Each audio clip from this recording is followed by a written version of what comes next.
آج اگر پاکستان تحریک انصاف کے ساتھی شکایت کر رہے ہیں، ان کا لیڈر جیل میں اس حالت میں ہے، اور چونکہ کل ہی آپ ملاقات کر چکے ہیں، ملاقات کر کے بھی آئے ہیں، تو اس ملاقات کی فوری خبر جو ان کی طرف سے آئی وہ واقعی قابل قبول نہیں ہو سکتی۔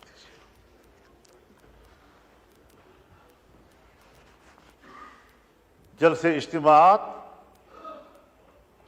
وہ ایک جمہوری حقوق ہیں، اگر جمہوری حقوق میں کے دائرے میں کوئی فیصلہ کرتا ہے، جلسہ کرتا ہے، اس کو جلسے کا حق ہے۔ لیکن میں ایک بات واضح کر دینا چاہتا ہوں کہ اگر میاں نواز شریف صاحب پر ظلم ہوتا ہے،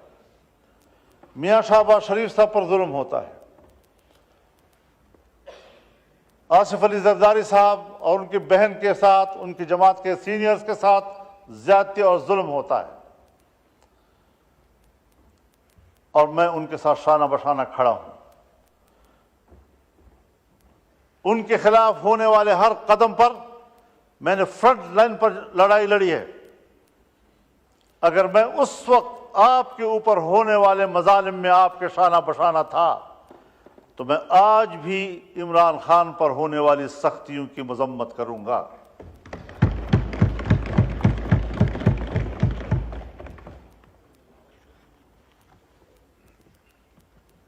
اس میں کوئی شک نہیں ہے کہ ایسے حالات پیدا کیے گئے کہ اپوزیشن تقسیم ہو جائے، لیکن میں نے نہ حکومت اور اپوزیشن کو تقسیم ہونے دیا ہے، اور نہ اپوزیشن کو آپس میں تقسیم ہونے دیا ہے، اور نہ پیپلز پارٹی اور مسلم لیگ کو آپس میں تقسیم ہونے دیا ہے۔ میں نے پیپلز پارٹی سے بھی، بلکہ حکومت سے بھی درخواست کی تھی کہ آپ یہ مسودہ شنگھائی کوآپریشن کانفرنس کے بعد کریں۔ میں نے پی ٹی آئی سے بھی درخواست کی تھی کہ ان دنوں میں آپ کسی قسم کا کوئی مظاہرہ نہ کریں۔ کیوں؟ باہر سے مہمان آ رہے ہیں، مہمان ویسے بھی قابل قدر ہوتا ہے، گھر میں بھی اگر بھائیوں کے اندر اور عزیزوں کے اندر میں تھوڑی سی کوئی خلش ہوتی بھی ہے تو بھی جب مہمان آتا ہے تو وہ مل کر اس کی خدمت کرتے ہیں، اس کی عزت کرتے ہیں، تو پھر گھر کے داخلی اختلافات اور ناراضگیاں بھول جاتے ہیں۔ یہ ہمارے معاشرے کا اساس ہے، اور میں نے اسی بنیاد پر یہ بات کہی تھی۔ میں شکر گزار ہوں جناب شہباز شریف صاحب کہ آپ نے اس مسودے کو ان دنوں میں اس پر کام کرنا چھوڑ دیا اور اس کو مؤخر کر دیا تھا۔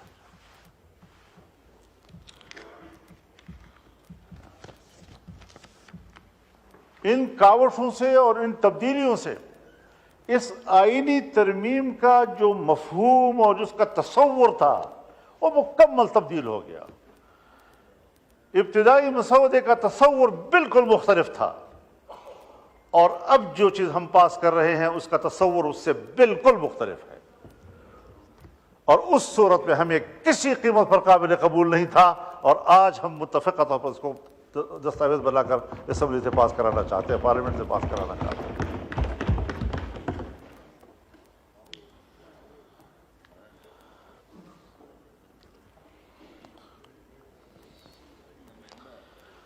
ہم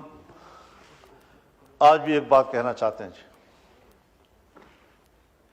کہ عدالت کی تشکیل کے حوالے سے ہر چند کہ میں نے ایک آئینی عدالت کی بات کی تھی، لیکن جتنا بھی ہم نے محنت کی اور کوشش کی اور مختلف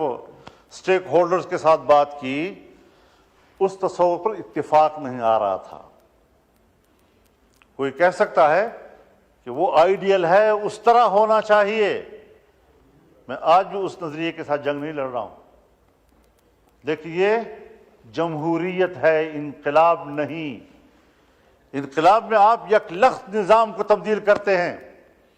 لیکن جمہوریت میں آپ تدریجی اصلاحات کی طرف جاتے ہیں، تدریجی طور پر آپ اصلاحات لاتے ہیں۔ اس میں جن چیزوں کے ہم کافی عرصے سے اس قابل نہیں تھے کہ کر سکیں، آج ہم بڑی مشکل سے وہاں پہنچے ہیں کہ جو ہم نہیں کر سکتے تھے آج ہم کر پا رہے ہیں۔ اس حوالے سے میں یہ بھی عرض کرنا چاہوں گا کہ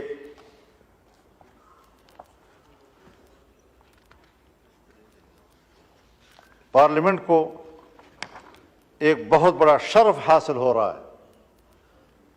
اس پورے پارلیمنٹ کو ایک شرف حاصل ہو رہا ہے، اور پوری پارلیمنٹ جو اسلامی جمہوریہ پاکستان کی پارلیمنٹ ہے، اور پاکستان کے عوام جس کی اکثریت مسلمانوں کی ہے، جو دو قومی نظریے کی بنیاد پر مہارت وجود میں آیا تھا، اور آج وہ فیصلہ دے رہی ہے کہ 2028 کے بعد ملک کے اندر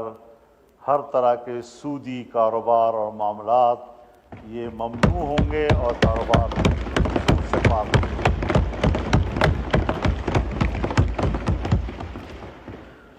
یہ آج بہت بڑا فیصلہ ہم نے کیا ہے۔ ہمارے کورٹ نے فیصلہ کیا، 1997 میں فیصلہ کیا، لیکن نظر ثانی کیسوں کے نتیجے میں آج تک اس کے کوئی فیصلہ نہیں آ سکا۔ ابھی پھر شریعت کورٹ نے اس کے حوالے سے فیصلہ کیا، لیکن کمرشل بینک، عام بینک، وہ دوبارہ نظر ثانی میں چلے گئے، اور وہ اتنی کمزور عدالت ہے ہماری شریعت کورٹ کہ اس کے خلاف کوئی درخواست دے دے تو ان کا فیصلہ معطل ہو جاتا ہے۔ اب اس کو مضبوط بنانا ہے، اور اللہ تعالیٰ نے بڑے واضح طور پر فرمایا ہے، یا ایھا الذین آمنوا اتقوا اللہ وذروا ما بقی من الربا ان کنتم مؤمنین، کہ اللہ سے ڈرو اور تمہارے ذمے جو سود کا کوئی مال ہے اس کو چھوڑ دو اگر تم ایمان والے ہو، اور اگر نہیں کرتے فإن لم تفعلوا فأذنوا بحرب من اللہ ورسولہ، اگر تم یہ کاروبار نہیں چھوڑتے تو پھر اللہ کے ساتھ جنگ کے لیے تیار ہو جاؤ۔ اور مفسرین نے لکھا ہے کہ سودی کاروبار کرنے والے آخرت میں جب اللہ کے سامنے پیش ہوں گے تو اللہ کہے گا تلوار اٹھاؤ، لڑو میرے ساتھ، جنگ کرو میرے ساتھ اگر تیرے اندر ہمت ہے تو۔ کیا وہ اللہ کے سامنے تلوار اٹھا سکے گا؟ لیکن اللہ اسی پر اس کو شرمندہ کرے گا اور ذلیل کرے گا